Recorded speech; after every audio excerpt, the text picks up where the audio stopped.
Hello friends, today I'd like to discuss the first decade of the joyful mysteries, that is the Annunciation. The Annunciation is the announcement of God coming to live in the midst of His people, marking the commencement of the Messianic age. And for that I'd like to read from the Gospel of Luke chapter 1 verses 26 to 38. I'm reading from the Revised Standard Version. In the 6th month, the angel Gabriel was sent from God to a city of Galilee named Nazareth, to a virgin betrothed to a man whose name was Joseph, of the house of David, and the virgin's name was Mary. And he came to her and said, "Hail, full of grace, the Lord is with you." But she was greatly troubled at the saying, and considered in her mind what sort of greeting this might be. And the angel said to her, "Do not be afraid, Mary, for you have found favor with God. And behold, you shall conceive in your womb and bear a son, and you shall call his name Jesus. He will be great and will be called the Son of the Most High. And the Lord God will give to him the throne of his father David, and he will reign over the house of Jacob forever. And of his kingdom there will be no end." And Mary said to the angel, "How can this be, since I have no husband?" And the angel said to her, "The Holy Spirit will come upon you, and the power of the Most High will overshadow you. Therefore the child to be born will be called Holy, the Son of God.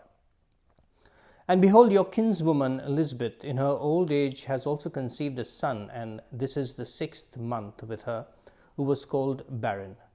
For with God nothing will be impossible." And Mary said, "Behold, I am the handmaid of the Lord. Let it be to me according to your word." And the angel departed from her. Let's unpack this dialogue between Mary and the angel. The angel says, "Hail, full of grace." When he says hail, he's asking Mary to rejoice. Rejoice because she is the privileged recipient of God's messianic blessing. She is the privileged woman who will give birth to the Son of God. And he also addresses her as full of grace. He doesn't take her name, he in fact takes her title. Mary is the woman who has been graced abundantly. In fact, the Greek word is kecharitomene, which actually means that Mary has been graced abundantly right from previous times till now. She has been graced since the time of her conception, and she is being graced even now.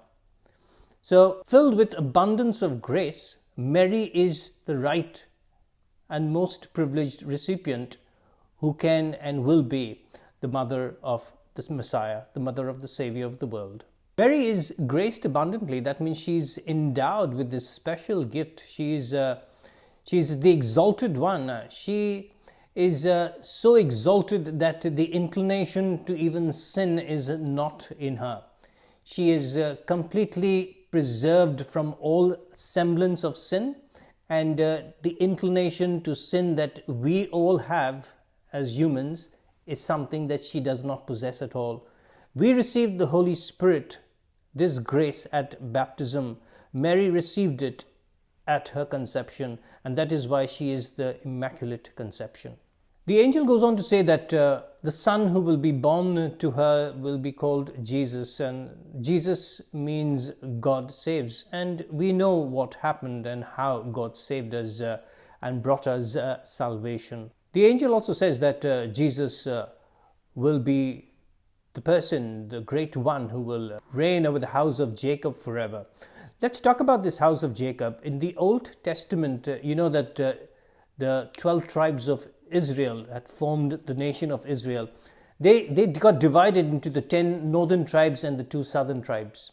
And in the 8th century, the Assyrians came and defeated the 10 northern tribes, took them and scattered them over throughout the Gentile nations. In the 6th century, you then had the Babylonians who defeated the 2 remaining southern tribes of Israel, the house of Judah and Benjamin, and also scattered them among the Gentile nations.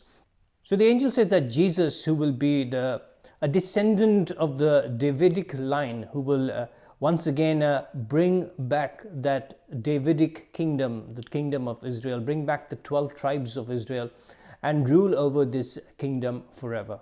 Mary, of course, obviously as a young virgin, is quite anxious about how all this is going to happen, because she is a virgin and she has taken her vow of virginity, and she intends to remain a virgin. So she says, how will this be? She's not doubting that God can give her a child. She's not doubting about what the angel Gabriel had just told her.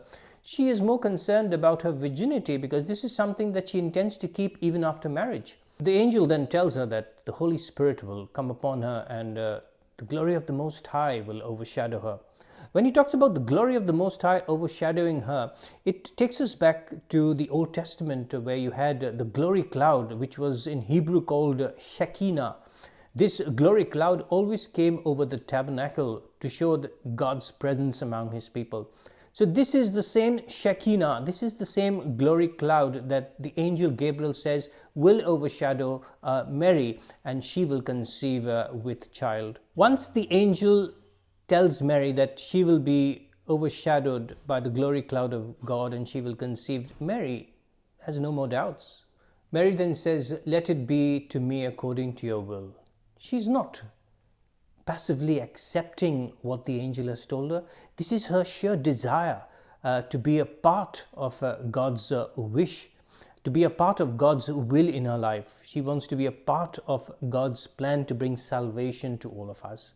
To understand this first joyful mystery a little better, let's look at the Old Testament and see how it was predicted there. And for that, we'll turn to Genesis 3:15. In Genesis 3:15, you all know the story of Adam and Eve. God told them not to eat the fruit of the tree of the knowledge of good and evil. But the serpent comes and he beguiles Eve. She takes a bite and then gives Adam to eat as well. And then when God questions them, Adam says, it's the woman that you gave me. He doesn't seek forgiveness, but he blames God and says, the woman you gave me, she gave me to eat. And when God questions Eve, she says that it was the serpent had beguiled her, that tempted her, and she ate. So God is very angry. He curses the serpent, and this is what he goes on to say then in 3:15. He says, I will put enmity between you and the woman, and between your seed and her seed. He shall bruise your head, and you shall bruise his heel. So he's going to put enmity between the serpent and the woman. Enmity means a total opposition. A total opposition where there's nothing common between the two people, in enmity with one another. So obviously that woman can't be Eve, because she has already been tempted. She is already under the influence and dominion of Satan. So it has to be Mary in the New Testament. And the person who will bruise the heel of Satan is Mary's child Jesus, God himself. Child Jesus, who will bruise the serpent, destroy him.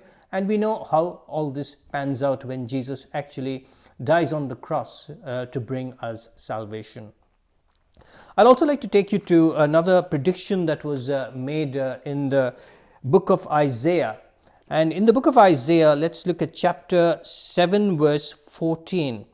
And here the story is that King Ahaz of Judah is a little afraid. He's got some enemy kings coming up against him. And Isaiah the prophet tells him not to be afraid, because he still has God on his side. And Ahaz is still very anxious, and Isaiah tells Ahaz to ask God for a sign in that case. But Ahaz says that he didn't want to put God to the test. So Isaiah then says that God will still anyway give you a sign. And this is what Isaiah goes on to say. Therefore the Lord himself will give you a sign. Behold, a young woman shall conceive and bear a son, and shall call his name Emmanuel. So a young woman means a virgin shall conceive. A virgin shall give birth to a child, and that child will be called Emmanuel, that is God with us. So you have the predictions here in the Genesis 3:15 and Isaiah 7:14. And you also know the story of Abraham and Sarah. You know that Abraham and Sarah were childless. Sarah was barren. Compare that with Elizabeth being barren, with Mary, of course, being a virgin, and yet she will conceive. Because God tells them that he will give them a child, and they're pretty old by this time. Sarah is actually 90, Abraham is 99. And God says that you will still have a child, and they laugh and they say that how is that possible in our old age to have a child? And God said there's nothing that is impossible for me. And true enough, 1 year later they do have a child and they call him Isaac.